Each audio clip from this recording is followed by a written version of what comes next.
Hello, I'm live now. I'm gonna hang on a minute to let everybody know that, so give you guys time to refresh. Megan, let me see. Can you post that I'm live? Yeah. So that way I can answer your guys' questions while you're actually watching. So this is a live Q&A based off of the, the post party training. Okay. So I'm going to answer the questions that you guys had about getting Amazon reviews. How to get Amazon reviews for your book. Yeah. Okay, so let me give you just a minute or two. Okay, we've got a couple watchers. I'm started. I'm live. I'm here. I just had to go use the facilities. Okay, I'm going to start. People that are not live, you guys can always watch the replay and have more questions, have your questions answered. So April, where do you get ARC stickers? Get the ARC stickers? I don't know. I'll find out. Shauna, what are peripherals? Shauna was asking that to somebody else in the group. I hope they answered you because I saw that comment slide by. Peripherals probably are like your copyright thing. This book is copyrighted. I'm going to find out that one too. But I'm sure the other lady who was commenting about it, she knows what the peripherals are. Shauna, do they need to say they received an ARC and reviewing it?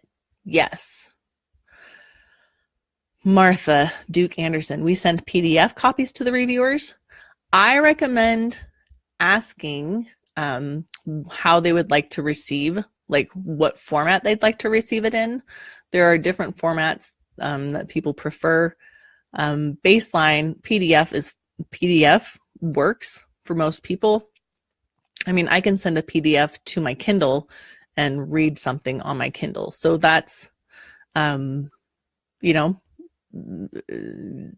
flexible.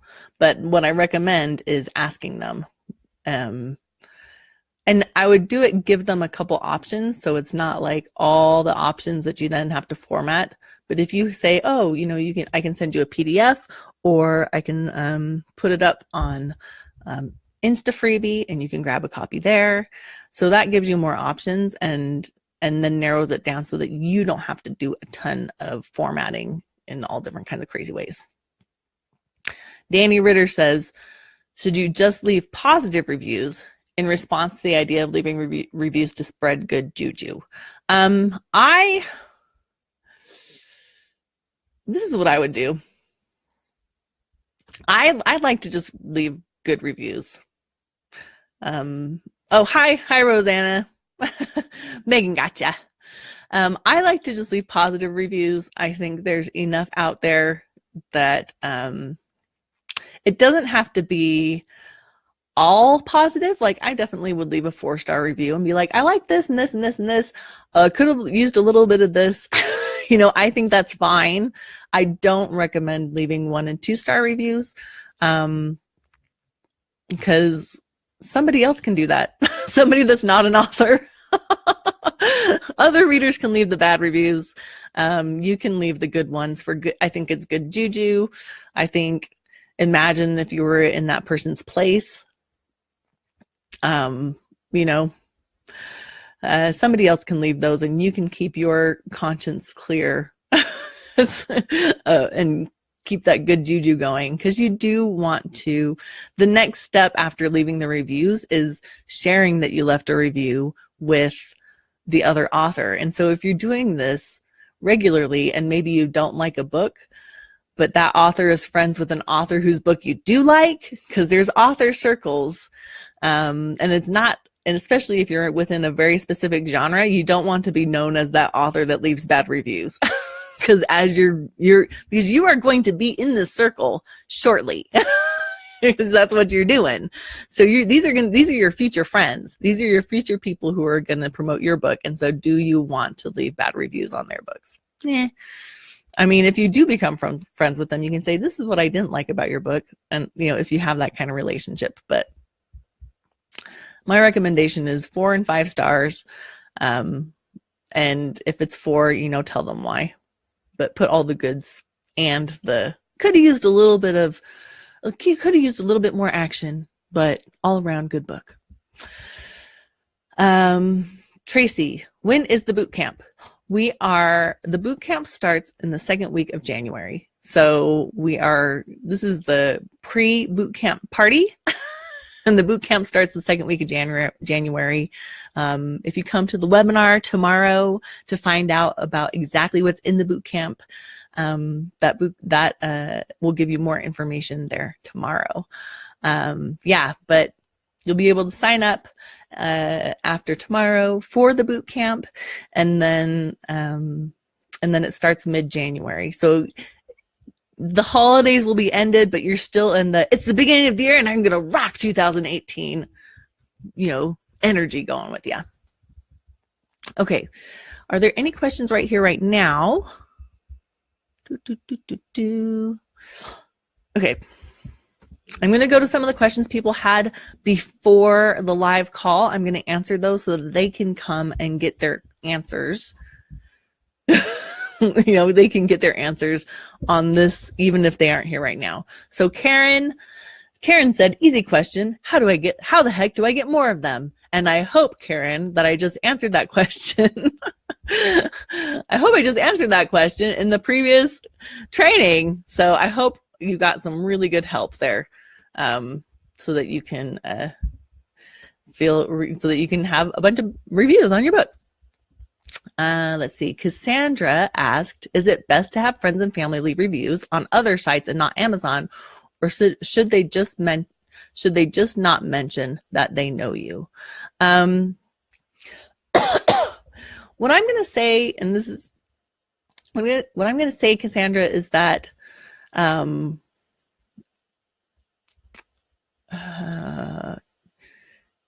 if those friends and family read in your genre, because all of the websites are getting more sophisticated in their algorithms, and you don't want to get yourself dinged. And here's just this energetic thing that I think you don't have to come from a scarcity mindset of like, if my friends and family don't review, I won't get any reviews. Okay, so like that's not true. Like what we can do, and what the book Launch Like a Boss Bootcamp and this Facebook group is all about, is making sure like you write a good book that people will love, and you market it in a way that feels good and gets it in front of the right people, and then you will have plenty of people to review it, and you won't have to worry about whether your friends and family have reviewed it, because you have so many other people who have loved it and reviewed it. Okay, so that's kind of and you can see the difference. One is like, nobody will review it except for my friends and family, or I'm going to have so many that I don't even have to worry about the handful that my friends and family would have left. How about that? Okay. Lila says, how many times should you remind someone who said they would write a review, but still hasn't? Okay. I would do it a handful of times. So I would, and this is the thing, make sure to remind them before. So once somebody agrees to leave a review, send them the PDF, and then remind them a couple of times in a very friendly way. Like, oftentimes the way I like to remind people is by being like, oh yeah, and I forgot to tell you. So I'll add some like other thing. I'm like, oh yeah. And make sure that you make sure if you want to, you can talk about the main character or what have you, or like just come up with some other reason to email them, like, oh, hey, I just wanted to say hi and remind you to review the book. And do that a handful of times before the book comes out, before the published date, and be like, you can write a review. If you finish the book, you can write a review anytime and then just post it on the day that it comes out. You know, that might be an email, a follow-up email after they've agreed.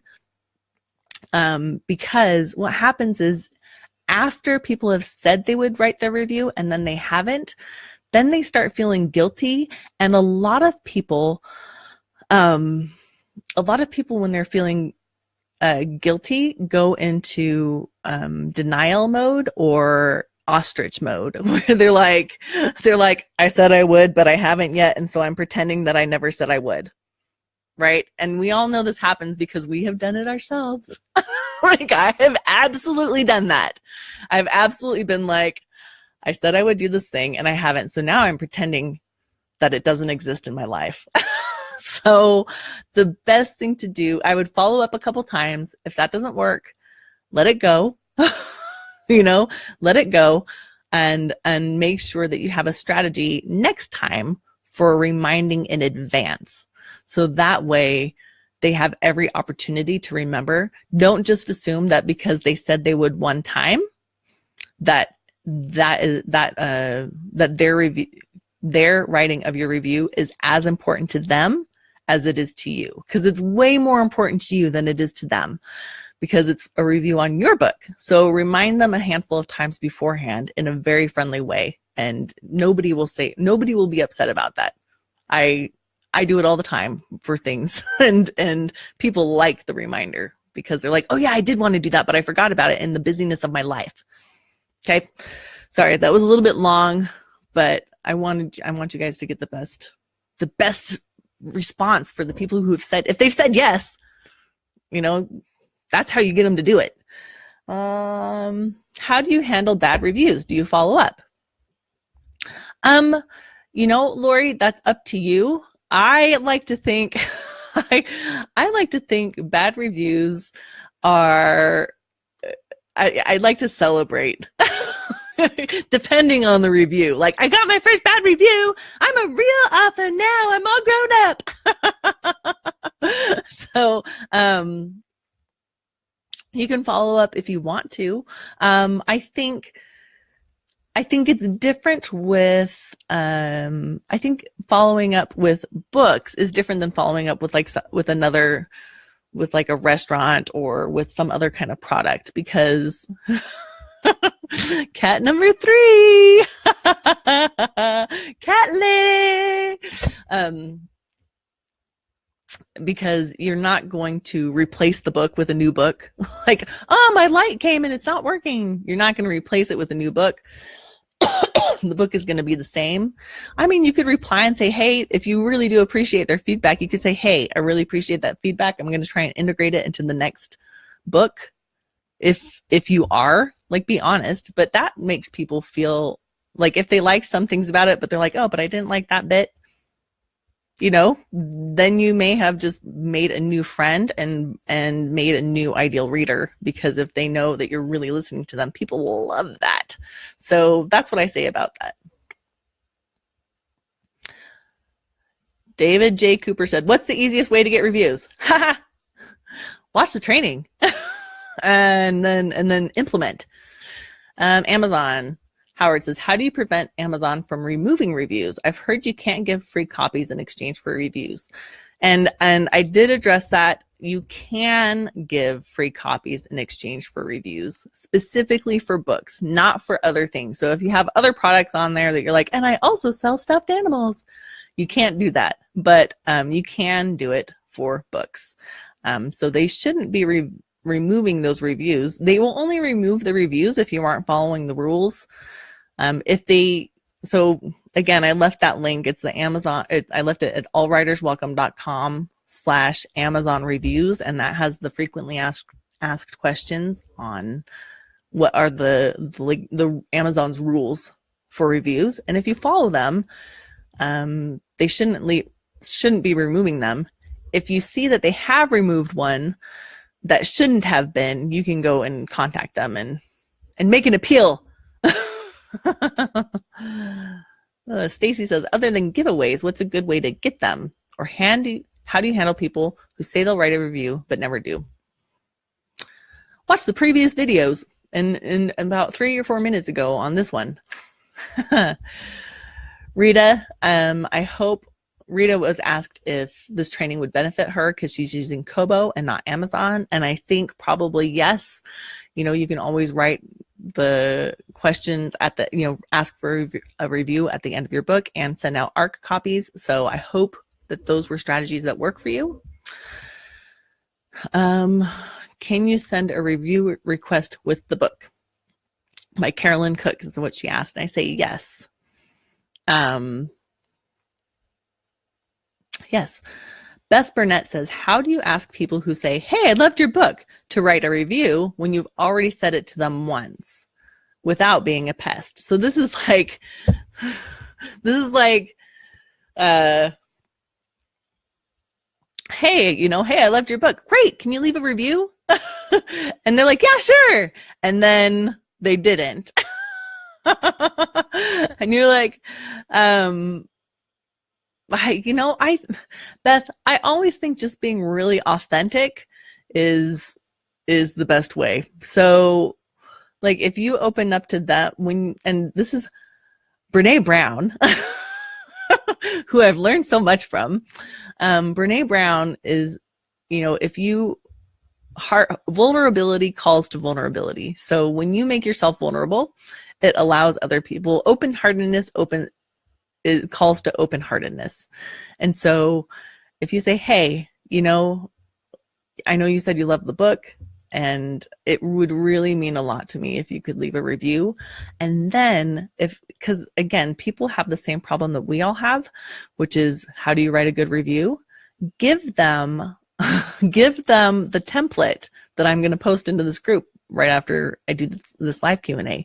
Give them a template. Be like, can you comment? Here's what you can say. Here's some questions you can answer to leave a good review. And that way it's not just like, what do I say? Because it's hard to come up with like, well, I want to leave a good review, but hey, I loved your book isn't enough. And Amazon requires you to put at least so many characters in there. So that gives them you can say, hey, some things that you might want to, some things you can say in the review are XYZ. And that I bet you for people who haven't left a review, it's because they don't know exactly what to say. And after that, if they still haven't written a review, then it's probably not going to happen. But I bet you people have a hard time knowing what to say. So give them some help them. Don't tell them, when I say that, don't tell them what to say. Give them some pointers they can comment on, because you don't want to get in trouble for being like, they told me to say this. Yeah. April says, how do I initiate getting Amazon reviews? Do free copies still count, or do they need to be verified purchases? You can do both. You can do them both ways. Obviously, verified purchases are great, but if people just say, I got a review, I got an ARC copy of this book in exchange for an honest review, then people know that as well. And again, watch the training about posting in groups and finding ARC readers. I'm going to post some samples of what other authors have done in this group.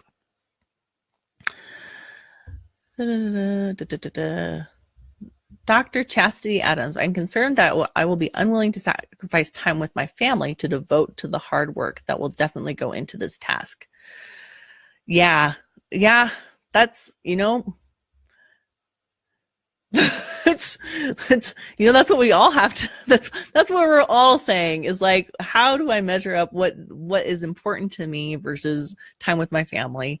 And as a self-help person, Dr. Chastity, I am also self-helpy. So what makes mama happy makes everybody happy. When mama's happy, everybody's happy. I think mothers and women and wives tend to not self-care as much as necessary.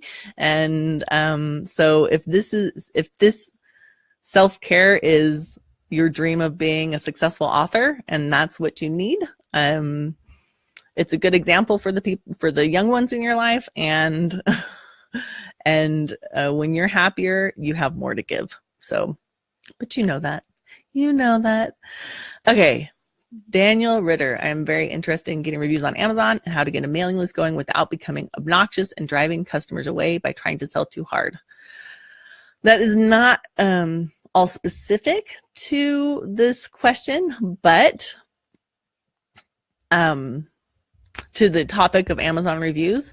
But obviously a mailing list is a good place. If you have a mailing list, folks, what I didn't say on the thing is, if you have a mailing list, that's a great place to ask for ARC readers.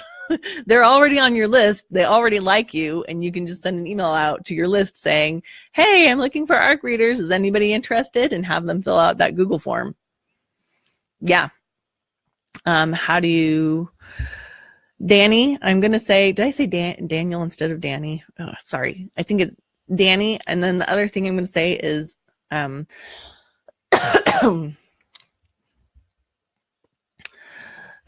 readers want more books to read. You're really, really blessed in this audience that we are incredibly blessed in this audience that we have, because people are always looking for more books. If they've signed up to your email list, then they are interested in your books. Yeah, I knew I did it. I knew I said Daniel instead of Danny. I'm so sorry. I think I know a Daniel Ritter. Ugh, sorry. Yeah, we're very fortunate to be in a place where people want more books. If they've signed up to your list, they've already expressed interest, and you are actually, there's a tension there saying, there's a tension there where they're like, okay, I want to sign up to their list because I want to know about their next book. And if you don't tell them about it, then the tension never goes away, and they never have that feeling of, relief. Now I get to buy the book that I've been looking forward to. Why I signed up to this email list in the first place. So you actually are doing them a service by making sure that they have your book. And again, it's fair to remember that people don't have to buy it. People don't have to buy it. You can offer it to them and they can say yes or no. It's not like you're actually forcing them to buy it. And the other thing to remember is that if people unsubscribe from your list after you offer to buy, you're like, hey, here's this book. The people who have unsubscribed are not your ideal audience. They are self-filtering. They're filtering themselves. They're what's the word? I can't remember the word, but what I'm saying is those people that unsubscribe from you, you don't want on your list anyways. I know it's hard for our egos to be like, they're leaving, the numbers are going down, but you would much rather have, and I'm saying like this, like you would much rather have like a dozen true diehard fans who will buy every time, and are desperately waiting for your next book to come out, than 20 who are just casual. And you're like, 20 makes you feel better when you look at it, but they won't buy anything, versus 12 who will buy everything that you publish. And just take those numbers and grow them. Would you rather have 1,200 diehard fans versus 2,000 who are just, could take it or leave it? Obviously you want the 1,200 diehard fans who are going to buy everything you put out. So if people unsubscribe when you tell them that your book is available, you're like, okay, thanks. I don't have to worry about paying my MailChimp newsletter place. I don't have to pay them money for emailing you anymore. Thank you. Okay. And Jason Wallace says, am I too far off base in thinking that in networking with other authors in my genre, we can work together to build a fan base and readership and share our fans? Yes, Jason, you are not. Well, no, Jason, you are not off base. And yes, that is exactly what I talk about all the time. I probably sound like a broken record to those people in the academy that hear me all the time. I'm like, yes, befriend other authors in your genre and grow your fan base and readership and help each other. That's exactly right, Jason. You were brilliant. I love that when people tell me exactly what I was. Yes, you're right. Yes, I'm right. You're right. No, we are all right. Okay, I'm looking through the comments to see if there's any more questions. Amanda says she has had an email from Amazon threatening not to let her publish with them anymore because friends and family are trying to leave reviews. I don't know who they're talking about or where they're getting their info from. Really confused. I would email them and ask. I would email them and ask. I would find out. I would like not leave that to chance and be like, hey, what are you talking about? What you talking about, Willis? Rosanna said, most of the books I end up reviewing are great and I'm really happy to give them good reviews, but I was asked to review by an author I don't know and I just can't bring myself to give it anywhere near 4 stars. Best to leave it out and write an email explaining why I can't post a review. Feel awful, but I just can't. Yes, I think that is the best thing to do. Yeah, if you can't bring yourself, I'd say, yeah, there's nothing that says you have to leave a review if they've asked for it, and maybe they would appreciate the feedback. So I wouldn't give them the feedback immediately. I'd say, hey, I can't, just be honest. I honestly can't give this 4-star. If you want to know why, I'd be happy to give you feedback. You know, I didn't want, and just say exactly what you said. You know, I don't want to give you a bad review on Amazon. So instead I'm writing you this email. I'm sorry. I can't, you know, like if you want some more feedback about it, about the book, I'd be happy to give you that feedback. That's the best you can do. And you have to have integrity with yourself. Danny, not Danielle or Daniel. Danny says, if my book is not ready, should I still do boot camp? And I'm going to say, this is what I'm going to say. We are going to do a lot of stuff that you can just have ready. A lot of the stuff, yes. I'm going to say yes, because the courses or the weeks that we are doing are, you can have them ready to go. Like let's say today's, where you can start looking at people who have books like yours, and you're looking at the top reviewers and you're going to send emails out to them. You can have all of that done before your book is done, right? Like because you know what books are like yours, you know your story and you know other books. So you know what books are like yours, and you can go through that process and find those top reviewers and get that ready so that when your book is coming out, that's something you don't have to think about. You've already taken care of it in advance.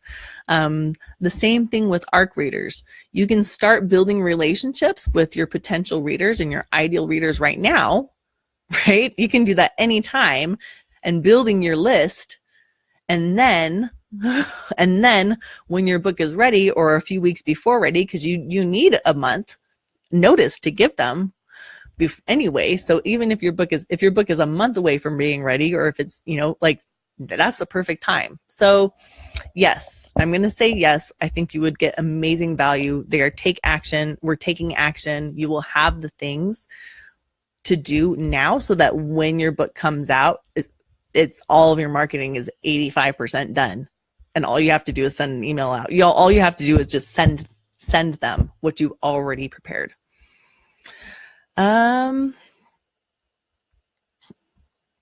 Trish says, I know, this is how she reminds people to leave a review. She says, I know everyone is busy, but I just wanted to remind you about blah, blah, blah.